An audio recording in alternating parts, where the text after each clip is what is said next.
अब उन्होंने घोषणा कर दी है कि वो निर्दलीय चुनाव लड़ेंगे राजमहल सीट से। एक तो उससे आपको क्या फ़र्क पड़ेगा?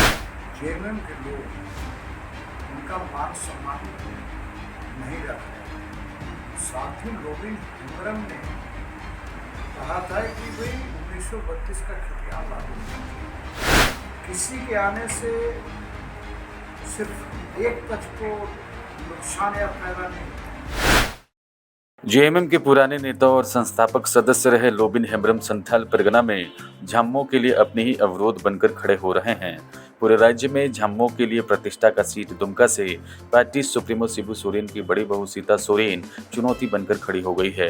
अब राजमहल लोकसभा सीट से बोरियो के विधायक लोबिन हेम्ब्रम ने मुसीबतें बढ़ा दी हैं। बता दें कि जेएमएम ने राजमहल सीट से प्रत्याशी की घोषणा कर दी है। 2 बार के पार्टी से सांसद रहे विजय हांसदा पर पार्टी ने फिर से भरोसा जताया है।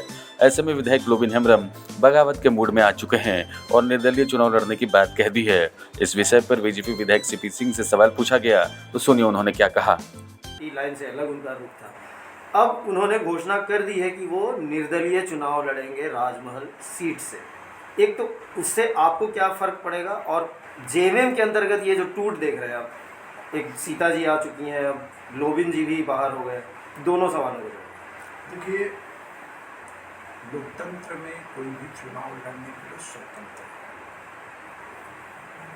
उसके लिए निर्धारित है कि उम्र कितनी होनी चाहिए, भारत का नागरिक होना चाहिए, दिवालिया नहीं होना चाहिए, तरह तरह की चीज़ें।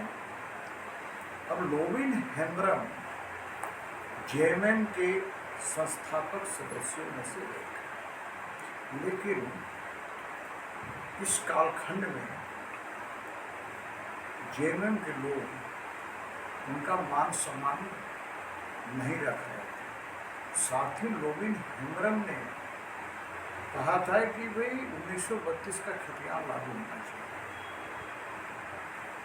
और भी कई तरह की बातें उन्होंने रखी थी, लेकिन पार्टी ने ध्यान नहीं दिया। स्थिति ये हो गई कि जेएमएम के अंदर जो पुराने लोग उनका कोई मान सम्मान नहीं। उदाहरण आप विधानसभा के अंदर देखते होंगे, स्टीफन मरांडी जैसा वरिष्ठ नेता चुपचाप बैठा रहता, लोबिन हेम्ब्रम जैसा नेता, नलिन सोरेन को तो कोई टिकट, कोई उम्मीदवार नहीं मिल रहा था, अभी दुमका से बना दिया।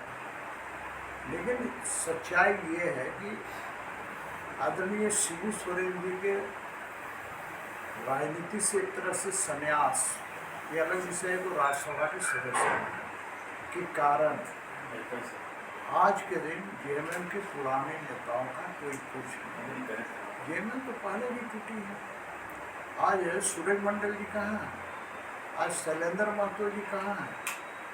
तो जेएमएम के अंदर पुराने नेताओं की कोई कुछ नहीं रही है, और नए नए लोगों को ही कुछ है। वैसी स्थिति में राजमहल सीट पर कुछ तो फर्क पड़ेगा। हम दूसरे ढंग से बोलते हैं, किसी के आने से सिर्फ एक पक्ष को नुकसान या फायदा नहीं होता, दूसरे पक्ष को भी नुकसान या फायदा होता है, चाहे कहीं से भी। क्योंकि बहुत लोग कैलकुलेट किस ढंग से करते हैं, खास करके हमारे मीडिया के मित्र कैलकुलेट कर कैसे करते हैं, उसने इतना वोट काट दिया, ये जुड़ जाता तो जीत जाते। लेकिन चुनाव में ऐसा नहीं होता। भाई जो सीपी सिंह को वोट देगा वो कोई जरूरी नहीं है कि निलय जी को दे, और जो निलय जी को वोट देगा कोई जरूरी नहीं कि सीपी सिंह को दे। हम इस तरह से हम ये नहीं जोड़ते कि इतना वोट काटा है, अगला चुनाव में इतना वोट लाया था, हो सकता है कि अगला चुनाव में उससे कम वोट लाए, हो सकता है अगला चुनाव में जीत जाए। तो ये समीकरण पर डिपेंड करता है।